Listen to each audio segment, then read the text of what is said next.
So a little bit of history. In 1997, the folks who founded the Technology Alliance did so with the goal of creating Washington State as a hub of the innovation economy.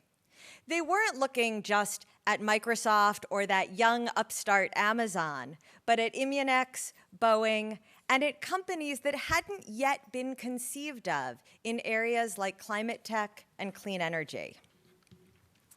They knew that in order to achieve their goal, three things were required: an educated workforce, research capacity, and an entrepreneurial climate. And to get those, you needed a supportive constituency both inside the legislature and out in the general public. And the key to unlocking those doors is an active collaboration among policymakers, academia, and the business community, requiring each group to have some basic understanding of each other's line of work. That collaboration, that education, that exploration is what the Technology Alliance is all about and is the purpose of this conference. I'm thrilled that we'll have almost 15% of the legislature in attendance, either virtually or in person, as well as folks from across the academic spectrum and from the business community. For those who've attended this event before, we're doing it a little differently this year. In previous years, we've chosen a specific technical topic like artificial intelligence or genomics and brought everyone together to develop a common understanding of the science, the practical applications, its economic impact across the state, and then discuss what policymakers should and shouldn't do in order to support both the scientific advances and the economic growth that comes with them. This year, we've chosen a more general topic and one that I think is on everyone's mind, and that is the future of work. You can't open a newspaper or a magazine or turn on the radio these days without hearing about the future of work. Most of those explore how to create things like how to create cohesion among in-person and remote workers, talent attraction and retention, the Great Resignation, what the ideal number of work from home versus work at the office days is, and other practical and important topics. Some discuss appropriate boundaries on a video call. I think many of you in this room have met my cat. And the psychological effects of staring at your own image all day. But most of them ignore an important piece of this puzzle: in what ways and how quickly public policy needs to shift in order to support all of the changes that we are seeing beyond immediate pandemic-related items like vaccine mandates. Now, we've been here before. This is not the United States' first adventure with respect to the future of work. We've seen other profound shifts throughout history, and Professor Omara is soon going to kick us off with a look backward at all of the other times we've been in this spot and how public policy has shifted. One thing I do want to be explicit about: this event takes the position that the current shift didn't start with the pandemic. One of the guiding principles as we've organized this day is that the nature of work, our relationship to our work, and the growing emphasis on creating equitable and diverse workplaces were all happening prior to March of 2020. COVID didn't create the future of work. It accelerated the changes, though, to a speed that made them visible, much like time-lapse photography lets us see a flower blossom or the motion of the stars in the night sky. And it made certain inequities impossible to ignore. We've seen some societal norms change at dizzying speed as well. But public policy, generally not known for its speed and agility, will have to speed up as well. We often refer to government as the ship of state. Well, for those of you that work in and around public policy, you know that that ship is an ocean liner or an aircraft carrier, not a speedboat. Accelerating, slowing down, turning, it all takes a lot of time and effort. So let me be clear. Our goal today isn't policy prescriptions. The Technology Alliance isn't a think tank analyzing trends and churning out white papers. We're not in the business of telling policymakers what to do. We sit in a special place at the intersection of all the threads of the innovation economy, with each sector and role represented on our board. And you have a complete board list in your folders. And we have a mission to catalyze change through convening all of the parties who make up that ship of state and are responsible for its maintenance and navigation. And really, on some level, isn't that every citizen of the great state of Washington? So the purpose of today's conference is that together we get that ship's engines revving. We start that acceleration process. We spark conversations among the thought leaders and change makers who are in the room today, watching from home, and on the stage. I hope you'll use the breaks to meet folks you don't know and share your perspectives on the topics discussed. My goal is that we'll be able to look back at today's conference and point to smart policies that came out of this gathering of smart people. I know that everyone will leave here with new ideas and new relationships that will serve us all well into the future. So with no further ado, let me turn the stage over to Professor Omara. I got to hear her speak while she was promoting her most recent book, The Code, A History of Silicon Valley and the Tech Industry, and I immediately started looking for opportunities to have her come and talk at one of our events, and am thrilled to have found one. She has a unique understanding of the intersection of the creation of the innovation economy and public policy, and I can't wait to hear what she has in store for us today. So, Professor Omara, the stage is yours.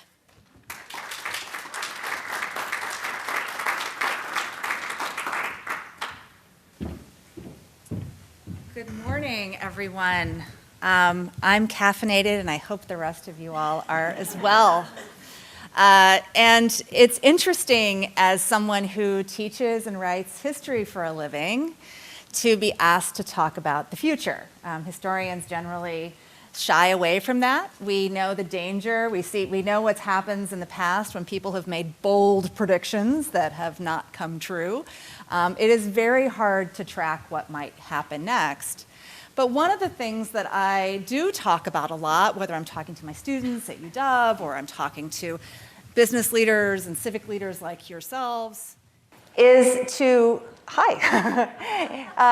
is to emphasize that history can help us map out what might happen next. Mark Twain allegedly said, you can never quite tell on the internet who said what, that history does not repeat itself, but it often rhymes. And this rhyming is something that I look for and track. And I think that as we have worked our way through this crisis in a very different way of working, and thinking about what comes next, thinking not just about where the new normal happens and when that happens, when we get back to where we were, but recognizing what Laura was just talking about, which is that the last 2 years have accelerated changes that were already in motion, or they have laid bare existing inequities that were always there, and are forcing much more honest conversations. So as employers and as workers, we all need to think about where the opportunity lies for productive change. It is undeniable that work, certainly in the last 2 years, has changed. That no one could have imagined in 2018 when the Amazon spheres opened, that 2 years later they would shut down to Amazonians and visitors alike for an indefinite period. And it seems even now, as large employers push out their return to the office dates, both here and nationally, it becomes harder to think, well, when are we getting back to? When is it going to be normal again? And what is that normal going to look like?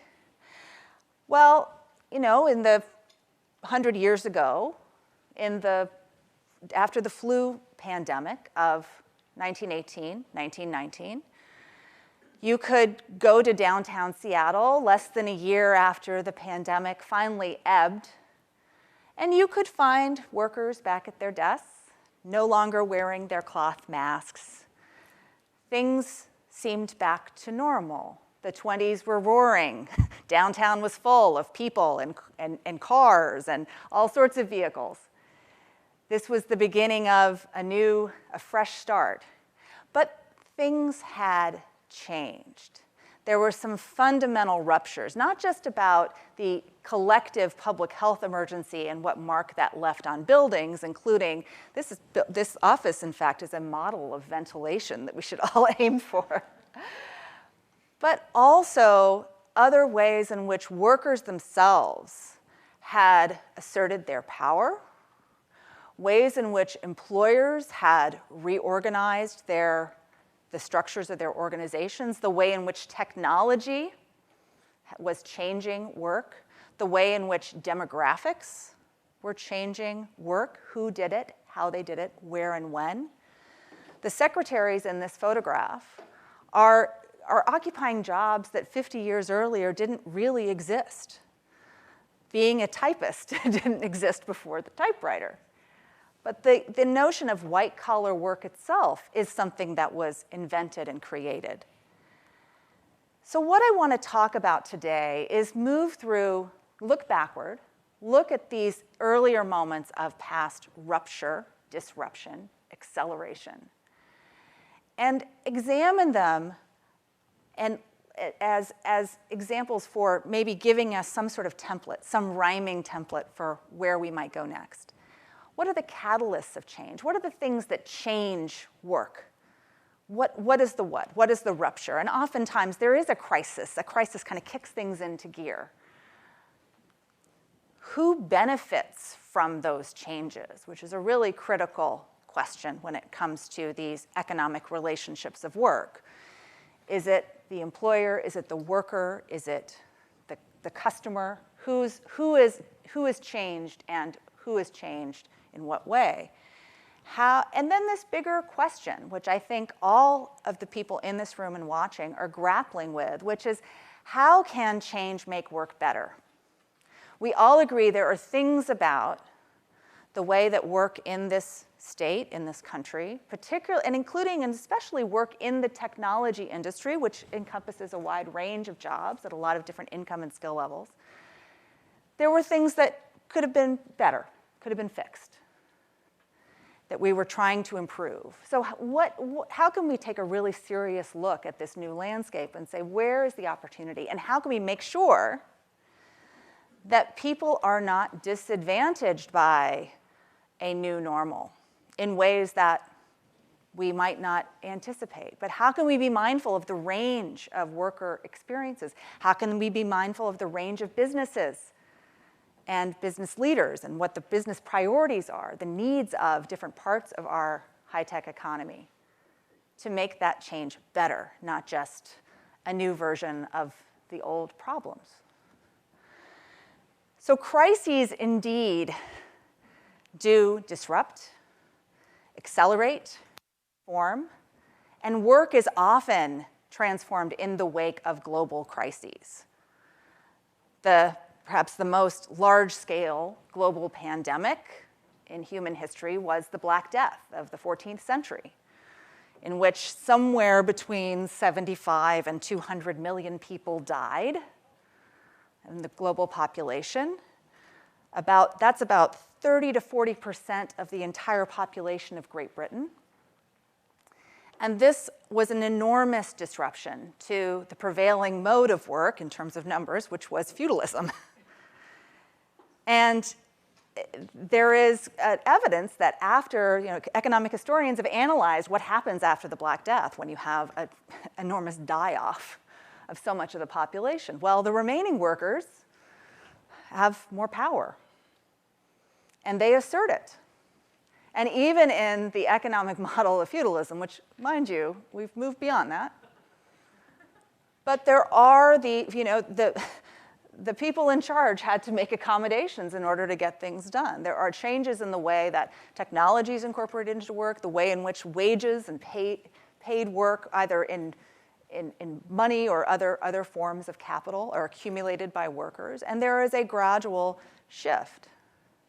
So yes, we have this, work is definitely one of those, if we think about what are things changed in society by these huge public health emergencies and disruptions, that work is certainly front and center. But there are other catalysts as well. You don't always have to have a pandemic to get things going. Technology is an enormous catalyst, as I think the people listening here today are well aware of how much tech changes work. What would the last 2 years have been like without Microsoft Teams and the software that we use to stay connected and continue to use? But technology, like, for example, the introduction of the mechanical reaper in the 1840s, the earlier introduction of the invention of the cotton gin. In the case of the United States economy, which was majority agricultural, it begins both this scaling up of agricultural production from small scale to large scale. Fatefully, the introduction of the cotton gin allows Southern chattel slavery to expand exponentially. But it also is accelerating this larger shift of labor, of how much labor it takes to get things grown and then threshed and processed. It speeds everything up. There isn't as much need, it isn't as labor intensive anymore. So the mechanization of agriculture, which sort of spins out over more than a century and continues to this day, has made farming a very, very worker-light activity. It is very technology-driven. If you go down to my home state of Arkansas, and you go to the southeast part of Arkansas, you will find vast acres and acres of land. If you go to eastern Washington, the same thing. You will find it's extraordinary, like the level of productivity per worker is extraordinary because you don't need that many people to farm anymore. And so this is a huge disruptor of work. And with people moving from agricultural labor, particularly small-scale labor, into manufacturing labor at a larger scale, this is something that is taking all the familiar hallmarks of what work was and what people expected from the economic relationship that they had over a lifetime, and threw that out the window. It kind of makes what we're going through now, a kind of remote, hybrid, in the office, out of the office, kind of pale in comparison. But it does occur over a longer time scale, which makes it a little harder to discern, and also more time to accommodate that change. Technology is a catalyst of industrialization. The Power Loom that enables the mills of New England to become the first industrial hub that the United States has in the early 19th century, that allows textile production to grow at scale, going in lockstep with the expansion of agriculture, particularly the growth of cotton as a crop in the South going to the looms of the North. The US economy was very much, the North and South, very much codependent, and technology is a catalyst. But demographics are also a catalyst in enabling the mills of Lowell, Massachusetts, and other places to become these extraordinary high-tech centers of production in the early to middle part of the 19th century. You needed workers for those looms. And the thing about the Power Loom is that you didn't need to have workers with you didn't have to have highly skilled workers. Someone could show up, get rudimentary training, and go to work. But you still needed a lot of human capital, and so you needed workers that weren't all that expensive. The symbiotic relationship here and what enables this, again, this type of industry to grow to scale and this new type of work to emerge is that these New England farm families who are having more children that are surviving to adulthood because of improvements in public health and sanitation and nutrition have surplus children who are no longer needed on the farm because agriculture is becoming more mechanized, scaling up. And so you have all these young girls in New England who are going to become mill girls in the mills in the cities of Massachusetts and Rhode Island and on. So this, again, entirely new jobs that didn't exist. People who were born into one world and then are working in another. The 19th century was a period of extraordinary disruption. I think a lot about people who were born in, say, 1820 and what the world was like of their childhood and what America had become by the time they reached middle age, in terms of technologically, in terms of urbanization versus sort of the growth of cities, the demographic change. Immigration is also a major factor in creating this surplus, this low-skilled, abundant workforce. And you need to have machines that can be operated by people who, again, may not know English, don't need a lot of training, are expendable, because this wasn't very safe work either. And out of this process of industrialization, the growth of industrial capitalism in the United States and in Europe in the late 19th century, we see entirely new professions and classes of worker emerge. The white-collar worker, the office worker, the desk worker. This is not really a job category that existed at scale. And so much of that work is created by new needs of modern corporations. The need for information processing. No one's working with a digital computer yet, but it still is a process of moving paper around, of processing all of this information for increasingly larger organizations. These are professions that are empowered, like this is a magazine editor, and ones with less economic and political power, like the secretary. But again, technology is allowing this new work to speed up, to scale up, and creating opportunity, economic opportunity, and personal opportunity for people that didn't have that. Young women who have waged work in the American city of the late 19th century had a degree of independence from male control that they had not enjoyed before. These working class women, these sort of lower level pink collar jobs, paid enough money so women could live independently, at least for a certain period of their life, between the time they were growing up in their household and then getting married and becoming parents. And this is changing social relations. This is creating new markets. There are all these new consumer products that are starting to be marketed to women, for example, who now have this new buying power. So many, work is, again, connected to so many other things. It's responding to so many other changes in society, enabled by all these other changes. But it's also a really interesting window into seeing what the possibilities might be. That the workplace can become a place of empowerment on many different dimensions and where power relations play out. And employers and businesses have a lot of control over what that looks like and who is benefited, who benefits from that power relationship. Organizations are becoming vastly more complex. I love this organization chart of a mid-19th century railroad. Which is simply showing all the heads. This is all the different pieces of the org and the different offices. Imagine, this kind of makes my head explode.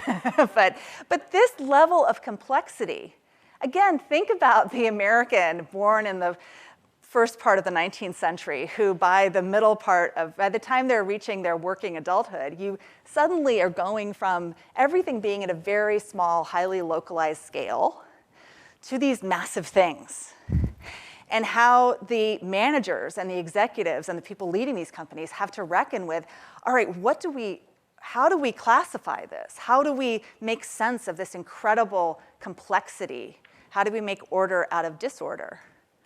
Work is always changing.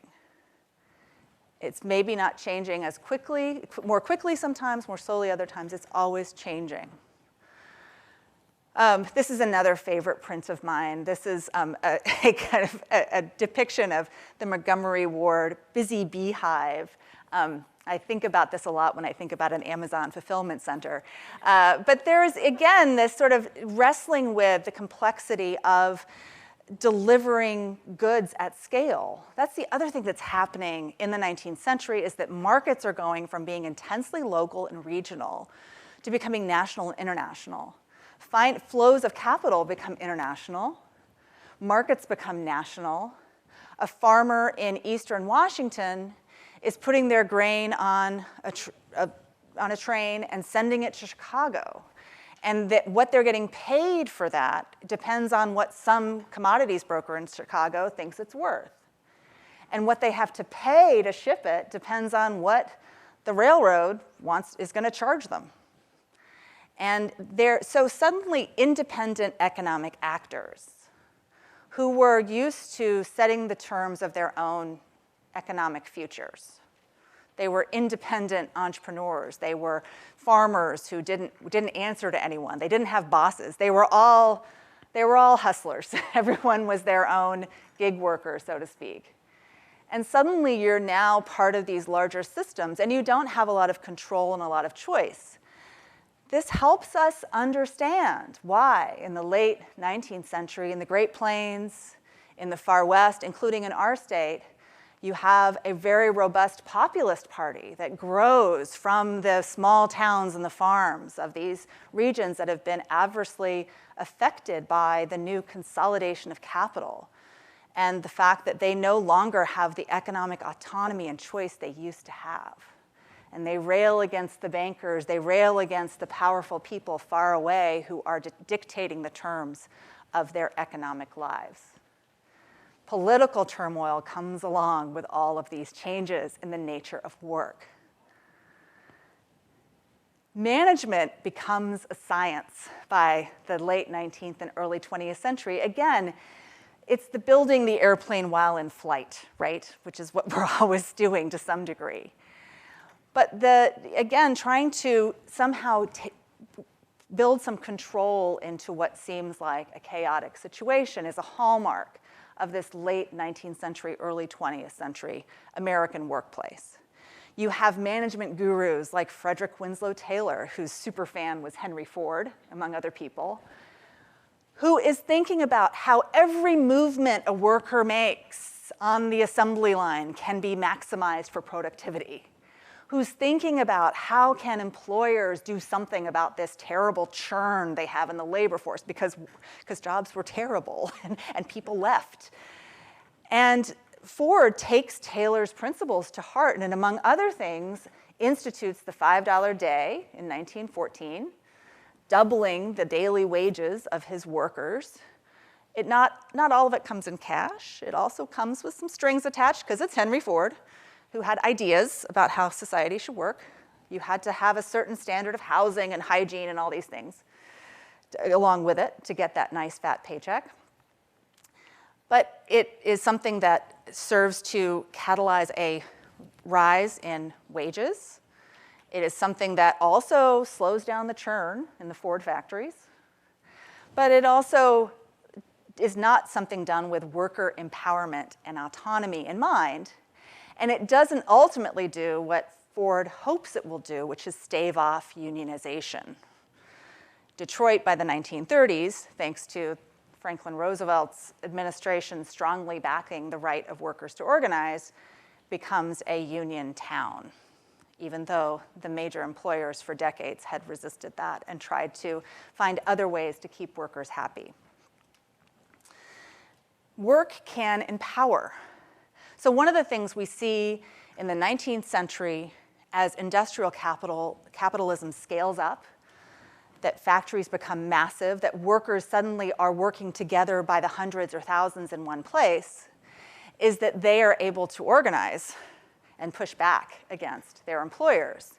The labor movement takes a long road to broad-based, to where we get by the middle part of the 20th century with very, very high private sector blue-collar unionization.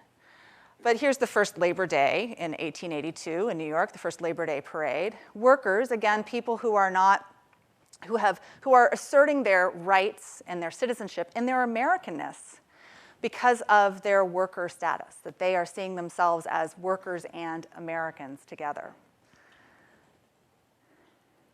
Work can empower. Work also can exploit.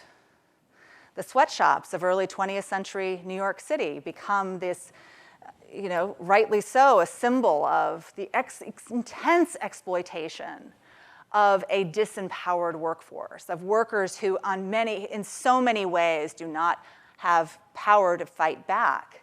They're female, they're immigrant, many of them do not speak English, many of them are Jewish or Catholic, these then marginalized, not quite seen as white groups in American society.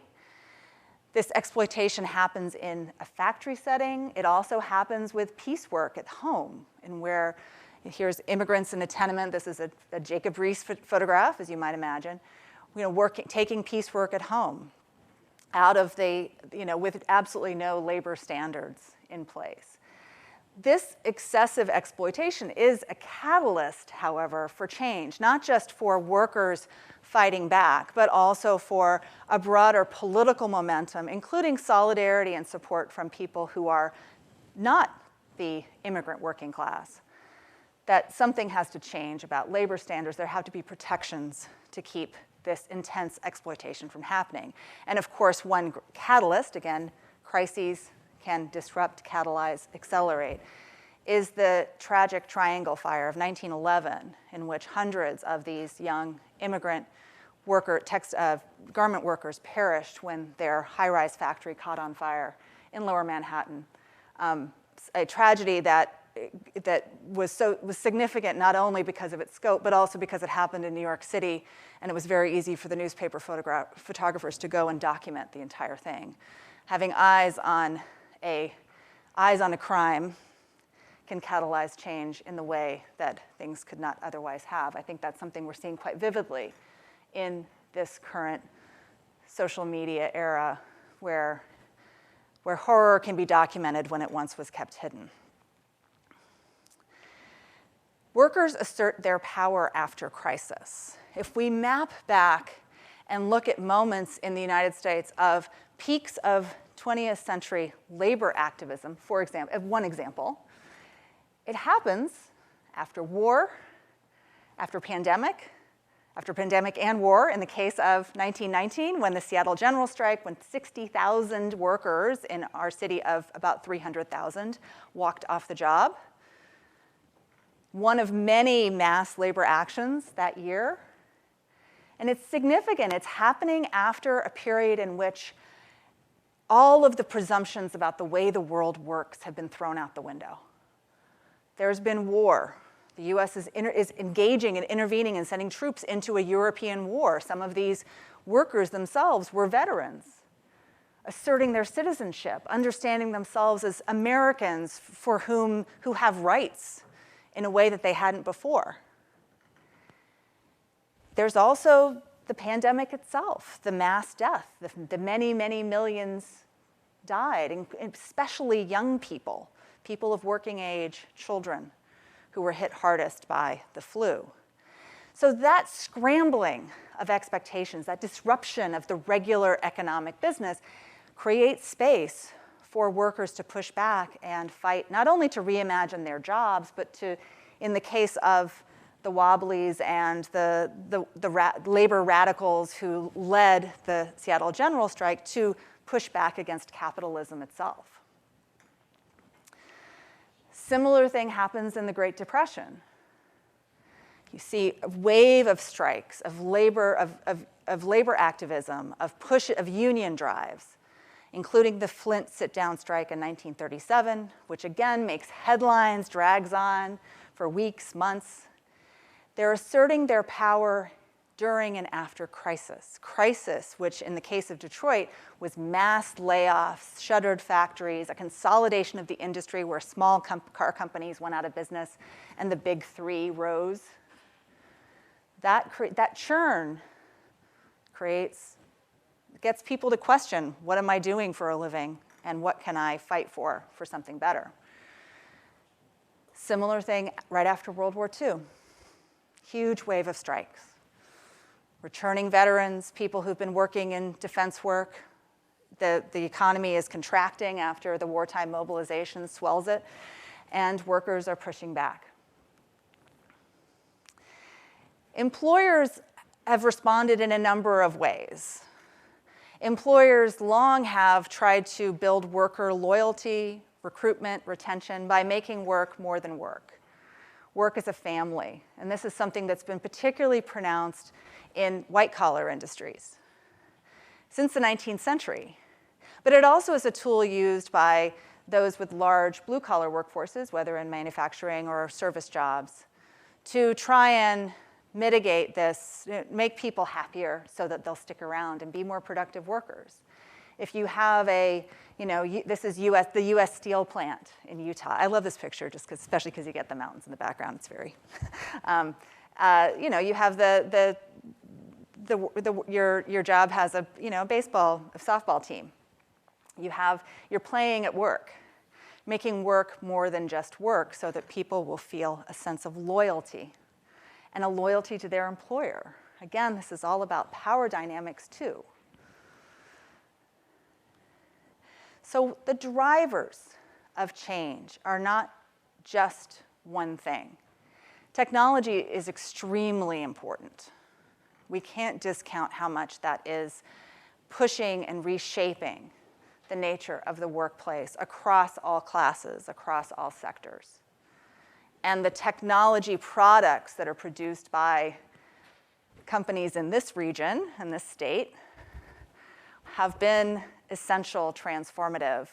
They are, if you scope things up beyond the virtual meeting or the virtual conference, and you think about AWS and Azure, you think about the way that the world is running on a backbone provided by companies disproportionately headquartered in this region. But technology doesn't emerge in a vacuum. It's a product of society. There were lots of light bulbs invented before Thomas Edison invented his. Why does Edison get all the credit? Well, Edison invented his version of the light bulb at a moment when there was industrialization, urbanization, and public infrastructure and consumer demand had matured enough so that people wanted electric light, where you could electrify cities, you could electrify homes. There suddenly was a need, a demand, and a capacity. So these things work in synergy. Technology is not driving it, but technology is a component of it. Demographics are really important. The ups and downs of immigration and a foreign-born workforce, particularly foreign-born workforce at the lower end of the income spectrum, willing to take jobs that either Americans won't do or where there's more demand than the native-born population can fill. That also is a really important dynamic.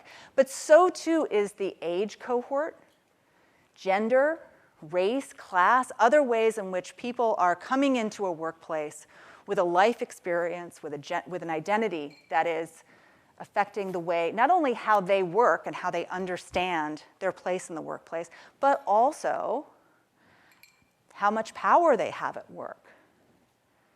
And the responsibility of employers to not presume that someone goes to this job because of who they are or those other identifiers. Education is a very critical component, of course, of workforce demographics. And also worker empowerment. Not to say that if you have a BA, you're going to be a happy worker for life, although, it definitely you're going to earn more.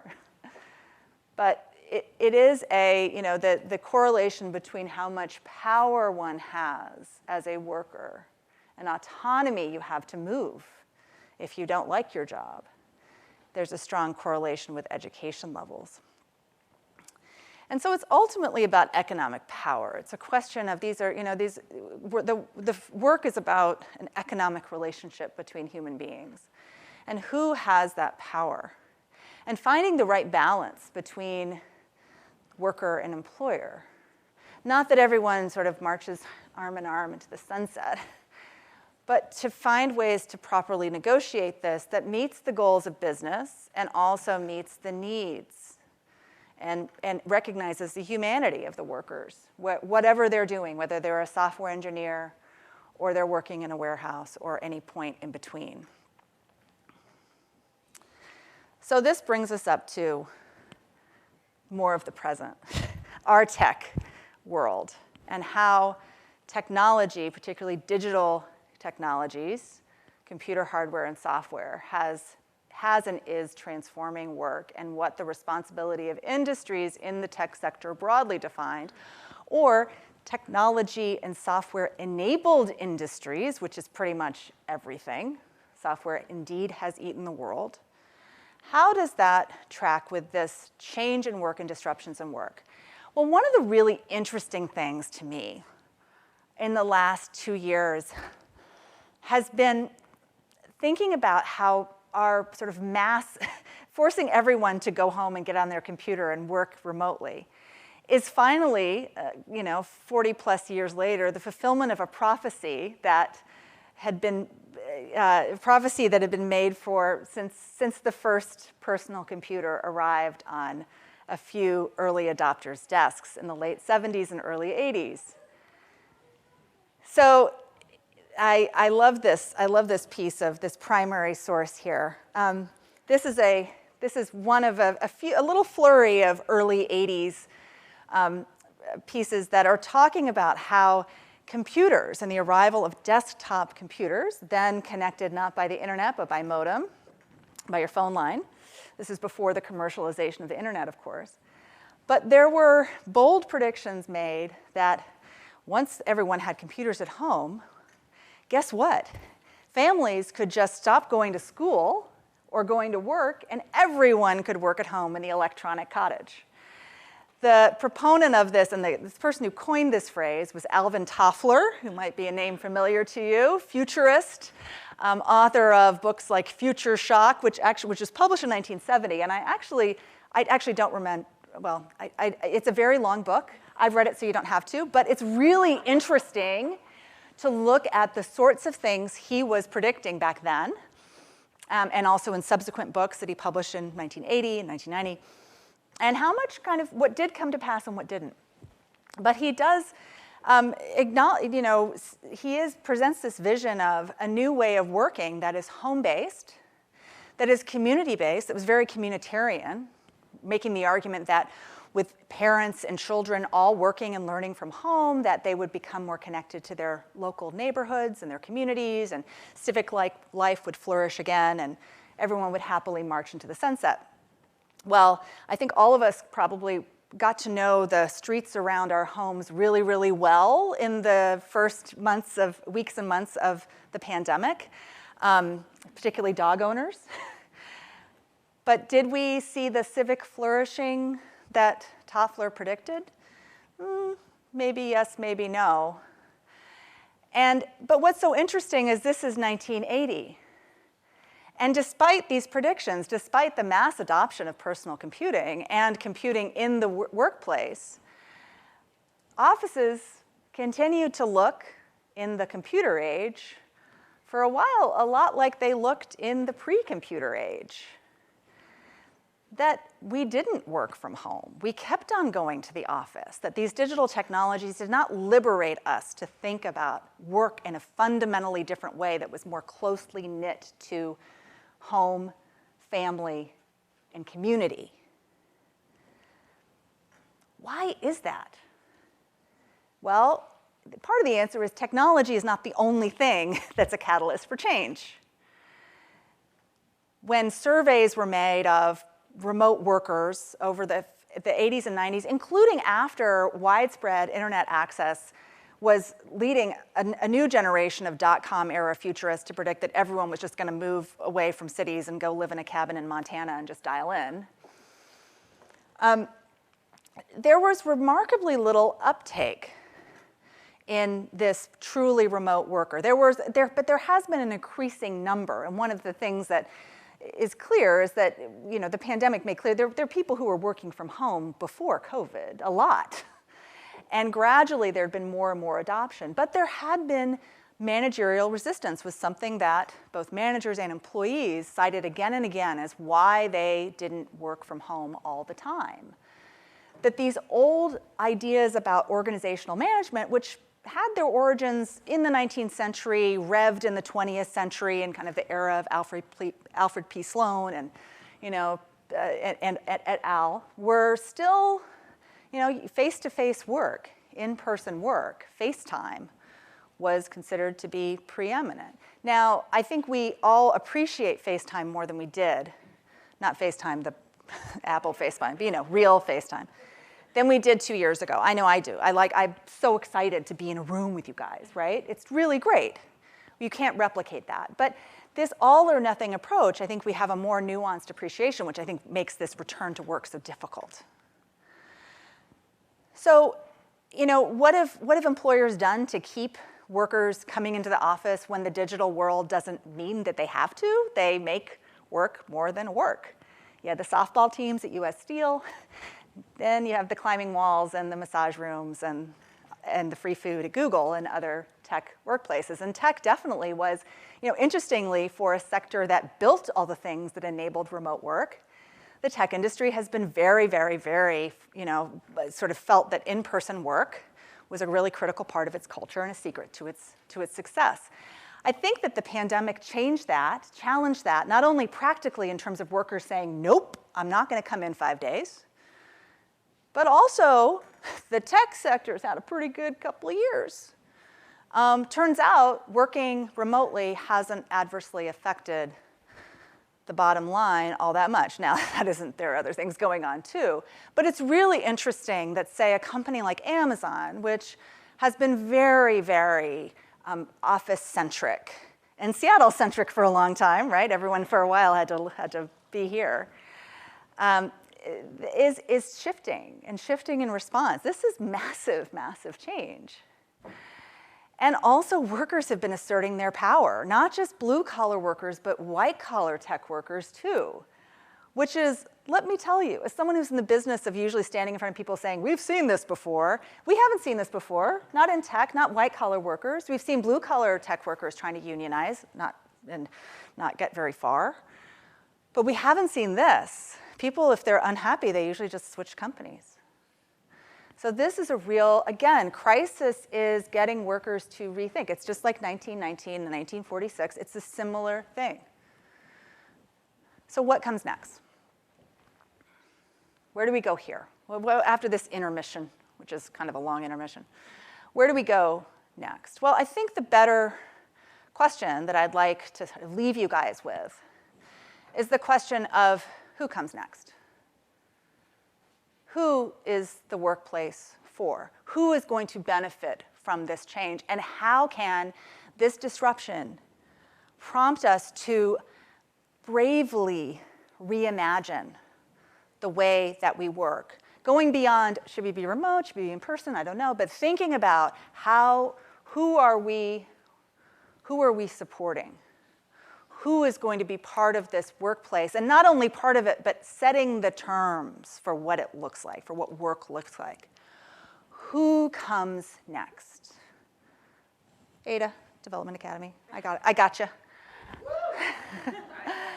But who's the tech worker, broadly defined, in these software-enabled companies, meaning everywhere, of the future? And particularly the people who aren't yet workers yet, the kids, the next generation whose lives have been so very disrupted by this pandemic, whose expectations and assumptions of what happens next have been thrown out the window. What are they thinking about? What are they doing? What sort of working world do they want to see when they're coming into it and shaping it? So think about the who. Who are we building the next workplace for? And that is something that I think everyone involved in the future of work can get behind. Thanks so much.